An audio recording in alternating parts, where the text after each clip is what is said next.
The following takes place between 8 p.m. and 9 p.m.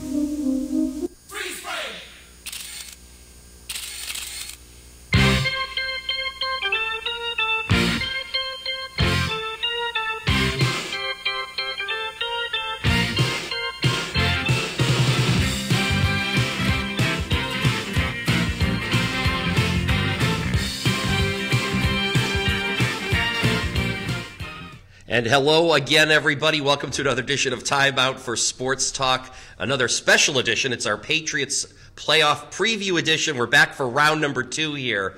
Todd Bloniers along with Howie McClellan, and it's fun to be back. This is the first time in 4 years we've actually gotten a chance to come back and do another preview show following a playoff victory. Yeah, first time in a while we haven't got blown out after the first game in the playoffs.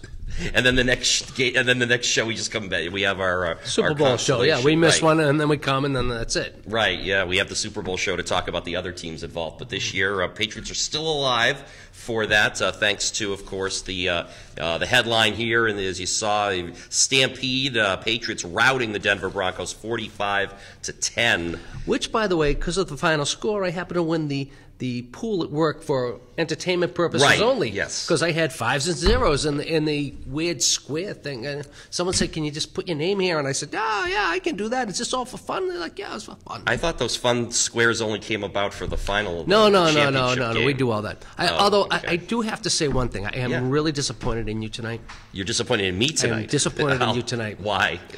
Because in 2 years, it's been 2 years since I actually had facial hair, and you didn't say a word to me when I walked in. Well, you looked different, and I was trying to Didn't figure say out a what it word. was. Here I am. Sorry. I finally shaved after 2 years. Something and looks you different, said and nothing. I couldn't put it. Has it really been 2 years? Wow.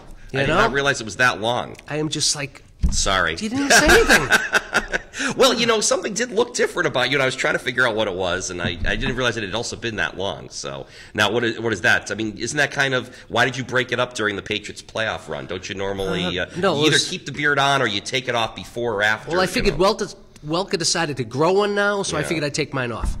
Right. Well, yep, that's all. there you go. There's Howie clean shaven right there. There we go. I'm still keeping the playoff beard, otherwise known as the beard I have during the winter season. So. I went running Sunday morning. It was 6 degrees out, and the whole time I was running, I said, I think I'm going to shave. And I got home, and I did, and you should have seen Kathy jump 3 feet back when I walked out of the bathroom. She didn't recognize you, huh? Well, she was a little bit taken back. That's all right. Here's my daughter. It's now Tuesday. I shaved Sunday, and she still hasn't noticed yet. Okay, right. Well, the next time you go running, you're definitely going to notice because you probably noticed the first time. Well, I ran Monday. Okay, right. Yeah. Well, there you go. Right. Yeah. I noticed that too the first time I shave in the spring. Take the whole beard off. You definitely noted that your face feels a lot colder. Anyway, so yes, and I still have my beard, as you can see. But anyway, we're going to be talking obviously about we're going to start off before we preview the upcoming AFC Championship game with the Ravens. Let's take a look back and talk about this. As I said, it's been 4 years since we've had a chance to talk about a playoff win. So let's savor it. Let's talk about it. I mean, were you surprised it was that much of a blowout? I mean, I think, I was thinking maybe 11 to 14 points. I know we didn't really actually give scores out or anything on our last preview show, but what'd you think? Yeah, I didn't think it would be that big of a difference. I thought it'd be a little bit closer. I figured the Patriots were going to win, obviously, but I didn't think that the game would be that far spread out. But the Patriots have been playing some phenomenal football. I mean, if you look back and you take away the first quarter against Buffalo and take the next 7 quarters, we've outscored our opponents 94-10. We have just crushed everybody. We have just gone right through them, and I don't see that changing. Because Buffalo scored the first 21 points in that game, if I remember correctly. Yes. And we scored everything since. 49, right. Right? So we had 49 then, and then we had the Denver game. We had the 45. So I think it's 94-10. Right. That's a phenomenal stat. Well, it is. And even if you want to go back to the second quarter in Denver, the last almost 7 quarters between the Patriots and Broncos, I think the discrepancy is 79-17. Yeah. Since they spotted Denver a 16-7 lead out Yes. there, and then just poured it on. I mean, the offense looked even smoother in this game than it did in the game out in Denver. Obviously Brady 6 touchdown passes. Ties a record with only 2 other quarterbacks. Hernandez running back. I mean, what's up with that? Yeah, what is up with that? It's like Hernandez coming out of the backfield, and not just once. He did it several times during that game. But you remember that first play of the game, obviously, or almost it was one. I think it was the first or second play from scrimmage that they ran offensively. Hernandez breaks off a 43-yard run. I mean, it caught us as off guard as it did the Denver defense. They certainly, they weren't expecting it. We weren't expecting it. We were going, who is that running the ball? I mean, we were kind of, you look at him and going 81, and for a minute I thought maybe he caught a screen pass because, like, you're not necessarily watching from the, you're kind of like half paying attention. Probably figured maybe, he was in there as a blocking back, or they were going to run some type of weird screen or something off what he was doing. I'm sure the last thing we all expected was to see him take the ball and run.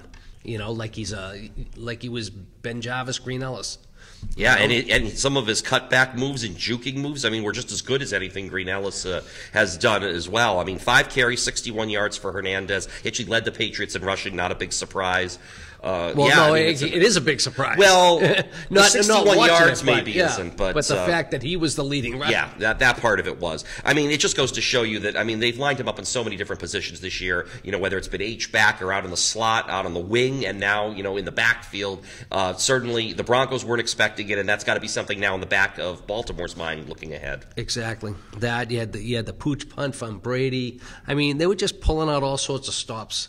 And that's what I love about Belichick and the Patriots. When it comes time in the playoffs, they just pull things out that they don't use all year. And that's what you got to do, and not drastically. You don't make drastic changes. You don't alter your whole defensive scheme or anything, but you just throw little quirks in there that they just don't see and don't realize. It's almost like Denver's, with their option plays. Yeah, that messed us up the first time we played them, but after we saw it, we were able to take care of it. Whereas they were caught off guard with everything we were doing.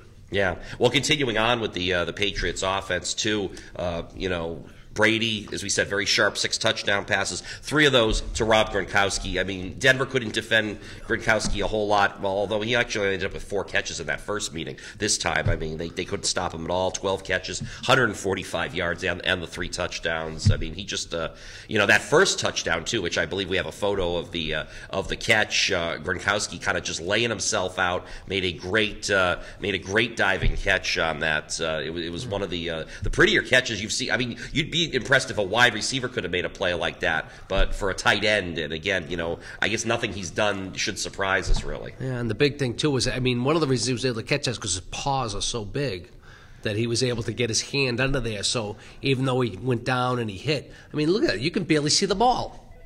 He's got huge hands. Yeah, no, he really does. We were talking about that. He also, you don't see it very well in that picture, but if they had reversed that around, you could see his left elbow. He's got this giant lump or something. I don't think he had that earlier in the game. I thought I saw Really? some photos earlier of him, and I didn't see that. So it's hard to see in that particular picture, and maybe you're right. Maybe I was wondering if maybe game. this was the play that did it, because the way when he landed. I've been watching plays since then. He landed hard on that elbow, and later in the game we looked at it. It looked like it was grotesque. Yeah. I mean, I'm saying to myself, that's got to be drained. That's Sure. got to be taken and take all the fluid out of that thing. That thing is huge. I'm sure it was, and you would maybe ask, is that going to be an issue going forward? But, I mean, that was early in the game when it happened, and he obviously kept playing and played effectively. So you don't, it doesn't seem like it would be much of a factor. You're in the game, adrenaline's flowing, you don't know when you wake up the next morning what it feels like, whether he can straighten the arm or whether it's like this, or, But, I mean, of course, you'd never know. The Patriots will never tell you.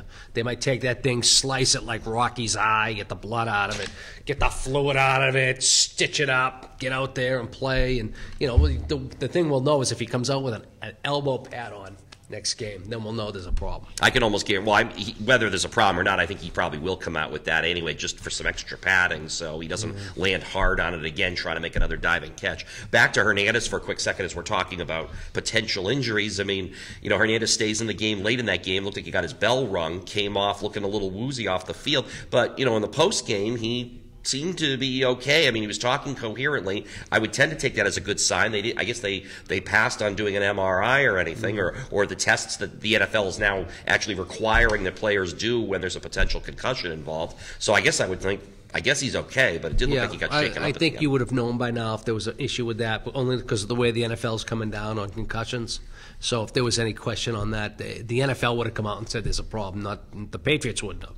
But I think the NFL would have. And while we're talking about, of course, Hernandez on the running game, and the odds that we might see Hernandez again do the same thing against the Ravens, you have to think about this. I mean, who are the running backs going to be this coming week? I mean, you talk about Stephen Ridley, someone they've wanted to try to get started, but he had another fumble. He's actually fumbled it in each of his last 2 games, and you have to think, these games are getting more and more important. Belichick's going to have less and less confidence to want to put him in there as well as he looked earlier in the season. Yeah. Hey, watch out, Kevin Falk has been on that field. You haven't seen a lot from him, but this is the type of year, this is the type of game that he's the type of guy that will come through in the clutch. Or we'll see more of Hernandez, as you can see there, enjoying one of his touchdowns. Actually, he only had the 1 touchdown, but again, Brady just look at the artwork on fire. Yeah, look at the artwork. You're impressed, and I know you've got quite a few pieces of artwork on you, I just but got not a quite couple. that many. I'm nowhere like that. I mean, he's like a Picasso. I'm like we can actually see your arms. It's just like he's got them running up and down the side. Those aren't the fake sleeves either. So the offense was clicking, and obviously Brady sharp. He started 8 straight completions. I mean, I guess before we move to the defense, I mean, do we kind of want to at least stop and realize? I mean, we almost take a lot of what Brady does for granted, but the way he was he just looked really sharp, especially at the very beginning of the game, at the outset. But then even as the game went on, I mean, he was like, getting the ball in the smallest of pockets, to hit his receivers. He looked really sharp. Yeah. Plus they played a lot of no huddle too, and I know that obviously threw Denver off. They couldn't get the guys in they wanted. He tied the guy that was known as the Mad Bomber. Darryl LaMonica. I know you don't remember him. I watched him play. I watched Darryl play. Watched him play in Super Bowls and things like that. He played for the Raiders, right? No. Yes, he did. Okay, that much I remember. Yeah. I read about that somewhere.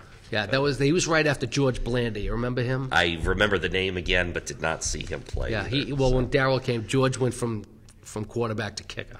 Aha, right. Okay, so that's what did it. Yeah.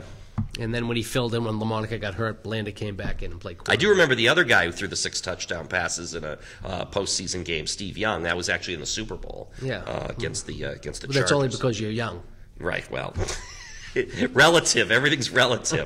But let's talk about let's move to the defense now in the game. And I guess this is the part that I guess really we would have expected the Patriots offense, as it's done all year, to explode, or it had the potential to explode as it did against Denver. But the defense really seemed from the very start, just showed up, and they were hitting hard. They were playing aggressive. That's something you want to see, especially when you look at the rest of the playoff field now that's remaining. Teams that are known for their defense and known for their hard hitting. I mean, we kind of joked, I guess I'm kind of getting off on another track here about how, all those offensive power teams, your New Orleans, your Green Bays, they're out.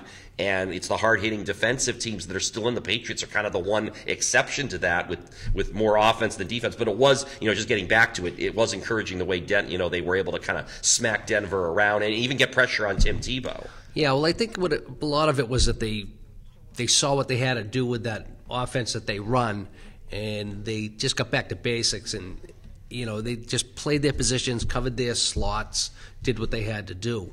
It's going to be a little different against Baltimore because it's going to be more of an offense that, you're going to have Flacco going downfield. Now I'm going to get a little more nervous about our defensive backfield than I was against Tebow. You got to remember, Tebow, he can run the ball, and he can throw the ball, but it was cold, it was windy. You knew that was going to affect his overall passing game.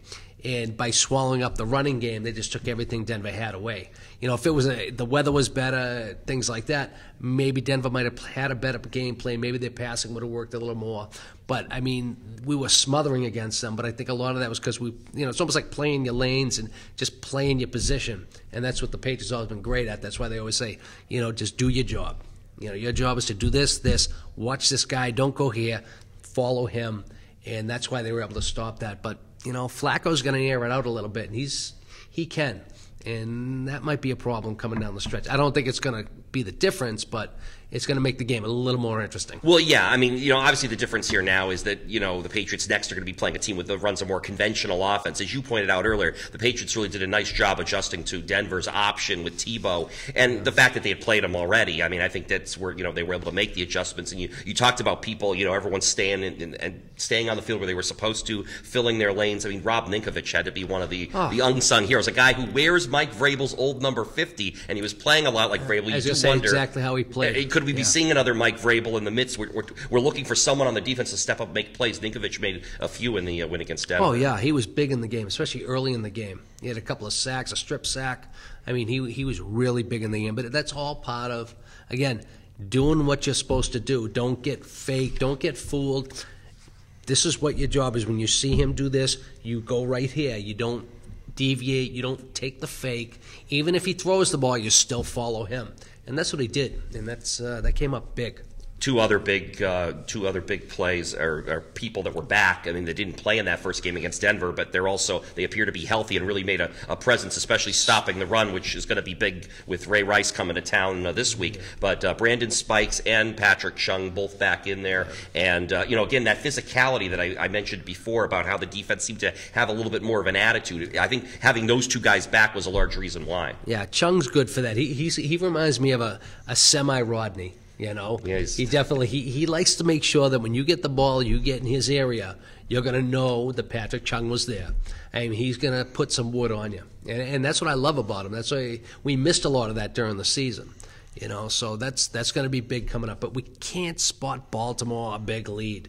We can't let them do what they did last time we played them in the playoffs. Yeah, well, 24-0, right? You certainly can't spot them 24 points, that's for sure. Before we actually start previewing that game, though, why don't we recap the rest of the playoff weekend? Some surprises, perhaps? Not to me. Certainly, well, not necessarily not to you. Me. Okay, and maybe not to me either, depending who you were looking at, which game you were looking at. Over on the NFC side, I mean, a couple of really great games. I mean, there's no question. We'll start with the first game, New Orleans, San Francisco. I mean, yes, you were not surprised. You loved the Niners. You loved the way they played defense, and that's what kept them in the game. But it was their offense, really, and this is what I did not expect. Alex Smith making plays at the end of the game to pull that out. In a shootout with Drew Brees is what it devolved to at the end over the last. I mean, you had 4 touchdowns in the last 4 minutes between the two teams, but the fact that Alex Smith was able to match Drew Brees score for score, that was the difference. Yeah, and what I love about San Francisco is they remind me of the Patriots of their earlier years.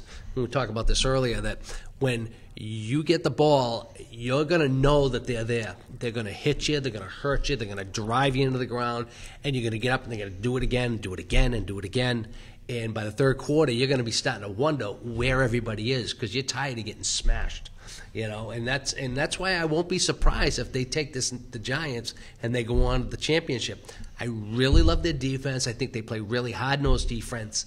And I've always said that offense wins games, but defense wins championships. And they have a defensive team that you have to be worried about. You're not going to score a lot of points on them if the game gets close. When it comes down to the end, they're going to be there. So watch out for San Francisco this week.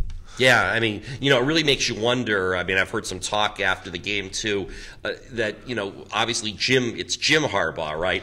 Who's the coach? I get the two Harbaughs mixed up. We're going to see John the Harbaugh one that played coming in the NFL. Right, Jim Harbaugh, former NFL quarterback with the Colts. Played for Michigan in college, I believe. That's right. No, I think you're right about that. But he coached at Stanford and coached well there, very successful. That allowed him to get the job with the Niners. But the Niners pretty much have the same team they had last year with Mike Singletary, and this year Harbaugh's just transformed them into a team that seemed to be underachieving to a team that's now reaching its full potential. I mean, especially someone like Alex Smith, and maybe that's what's helped Smith mature into a better quarterback, that you have a coach, a head coach who's a former quarterback. Yeah, exactly. I mean, I'm sure that's going to help. And I mean, Singletary's old school. I mean, you might as well have Dick Butkus coaching that team.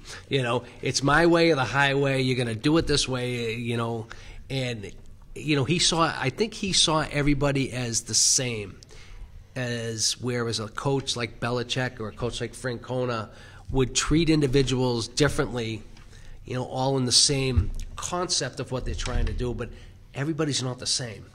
And I think Singletary they tuned him out. It's like what happens to a lot of coaches, which won't surprise me if 2 years from now they do to Valentine. They tune out a guy like that. And when you listen to some of his press conferences, I mean, he basically belittled guys in front of the press, and you never see Belichick do that. When he says is when they lose, defense played bad, offense played bad, special teams played bad, coach bad. Everybody did bad. It wasn't him, her, you, us, offensive. Everybody right across the board. And that's what I think San Francisco now has, and that's why they're playing hard for this guy. Whereas before, this guy's throwing everyone under the bus and said, see you later. And one of those players that Singletary belittled, Vernon Davis, who maybe really needed that motivational kick in the behind. Yeah, there's some talk about that. Right, but it obviously came through. I mean, boy, he had a huge. I mean, he caught the game-winning touchdown pass, had a couple other big catches earlier in the game, and even earlier on that drive too, to keep them alive. So yeah, they look really good, and they're going to get to stay home now because of what happened on the other side. And of course, it's a great rivalry renewed too, as far as a playoff rivalry. Yeah. Niners and Giants. Yeah. And let's talk quickly about the Giants and the Packers here. I mean, that was I was not surprised. I know there's probably a lot of folks out there, Packer fans, I'm sure, were stunned. Oh yeah. But and the fact it was so dominant, I wouldn't have necessarily expected that. The Giants, I thought, for the most part, really dominated that game start to finish. They controlled the tempo of the game. I mean, Eli Manning just looks so poised back there right now. He keeps taking his game to a different level, and the defense has gotten better. I mean, I know the secondary there's got a knock earlier in the season, but going up, they were able to get pressure up front, and then the secondary looking a little bit better, and obviously able to keep Rodgers under check. Yeah, the difference in that game, I think, they were both high-scoring offenses, but Green Bay didn't have really good defense. And I think the Giants, like I said, they've evolved as the years gone on playing defense. I think Coughlin's more of a defensive coach than Green Bay has. Green Bay ranked 32nd in the league, dead last in the league. With so, defense, it's just in the way the Giants have been playing. Other than the fact that it was in Green Bay, it's not like the weather was a big difference because New York's used to playing in cold weather too. So, you take that out of the element. A lot of times when teams go into Green Bay, they're not used to playing in below freezing weather or colder weather. But the Giants, it didn't matter to them. And like I said, defensively, they were much better than Green Bay was all year. So, and like I said, the way Manning's been playing, he matched Rodgers. So now it comes down to defense. And that was the story in that game. Yeah. So, that game's probably going to be another classic. I'm remembering about 20 years ago when the Giants' Matt Barr kicked the game-winning field goal to knock the Niners out in the NFC Championship, and they went on to shock Buffalo. They won on a kick, and then they ended up winning the Super Bowl because Buffalo's kicker, Scott Norwood, missed a kick. Wide right? Right, nor wide as he got called. Was that the second, third, or fourth time they lost in a row? That was the first. Oh, that was the first one. Okay. Yeah, that was the first of So four. they had 3 more disappointments after that. But that was the one that, they dominated time of possession, and the Bills really, they had their best chance to win that one. The other 3, they were blown out pretty much. Then, of course, I think it was about 8 or 9 years ago, there was another game. I believe it was the Giants had a big lead. I think they were up 21 points. The Niners came back, took the lead late, and then the Giants had a chance to win with a field goal again, but they had lost their regular long snapper. They had to sign, the guy's name just left my mind, but Trey Junkin, that guy. They signed him out of retirement or something for that game. He ends up botching 2 snaps on field goals, including the one at the end. And there was that weird play where, the holder's throwing the ball downfield, and like Gary Premian was. Well, yeah, and as it turned out, the officials after the game claimed, well, we should have probably called pass interference or something, and they should have actually had a chance to replay, I guess, the play. Like technically, the Giants should have had one more play in that game, and we'll never know what could have happened. They might have re-kicked the field goal and made it or whatever. But so this is kind of like the rubber match of some playoff classics between those teams. But the Giants have to go West Coast. They have to play on grass. And all you got to do is throw in. If it rains that day and the field is a slow track, I think San Francisco's going to win anyway. But you throw some more intangibles in there, and I don't know. We'd all like to see us take out Baltimore, revenge, take on New York, beat them, revenge. 2012 Everybody's playoff revenge happy. tour. Yeah. I like the Giants in this one. I like them a lot. Yeah. No knock on the Niners. There's something with the Giants right now. I'm seeing that same vibe I saw 4 years ago. which Well, hopefully their vibe will die like ours did 4 years ago. Yeah, well, that's the thing. I'm sadly. You want to talk about that one? Well, the thing is, no, I would argue right now the Giants, to me, of the 4 teams remaining, I might actually say that the best of the 4 teams, but that's a discussion for we'll move ahead. But we have this on tape, you know. We do, right? I'm saying that right now. Of course, like I said, the Niners might beat them, and then I'll be proven wrong, which would be an advantage for the Patriots. But now, before that, let's not look ahead. Let's talk about this game. Ravens, they beat the Texans in a game where the Texans really seemed to control large chunks of that game, but they had some critical turnovers. 5 in all? I mean, and they had the muffed punt. I mean, they had a whole bunch of problems. Exactly. And, obviously they're playing with T.J. Yates, a third-string quarterback and a rookie. Everything kind of came to fruition, and the Ravens just, did enough to eke that game out by a touchdown. And, now they're coming in here. Overall, though, I wasn't overly impressed with the Ravens' offense. They weren't running. Ray Rice really had kind of a pedestrian game. Joe Flacco had a below-average game, and I guess his harshest critics have said he's been very up and down this year. In fact, his overall numbers from last year have gone down this year. So hopefully it's not an up on this week. Right. Up and down. Hopefully down as a up this week. Yeah, no, I mean, that's the thing. I mean, you're looking here, the things that the Patriots have to fear the most, obviously, Rice burned him in that playoff game 2 years ago.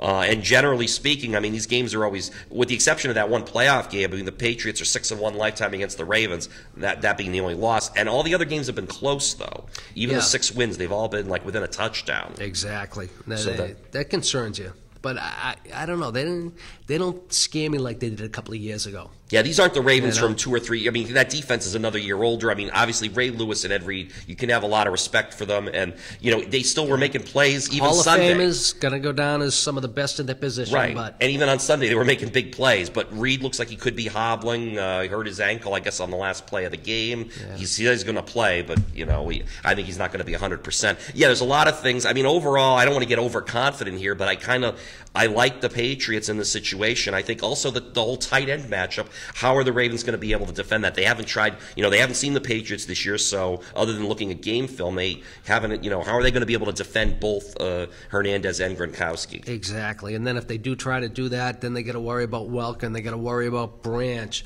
and still, I mean, one of the X factors still could be Kevin Falk. I mean, he's healthy. He's out there. We're not seeing a lot of him, but, I mean, like Larry Bird at the end of his career, he could come out and control a quarter or a half and make the big difference. Falk is capable of doing that, make a couple of big plays, a screen, So, he could come up big. Pick up the blitz for Brady. He's great been blocker. So great at that. So, I mean, the fact that he's out there playing, it might be the swan song, this might be the farewell tour, but he's still going to do something before this season's over that you're going to remember him going out the door.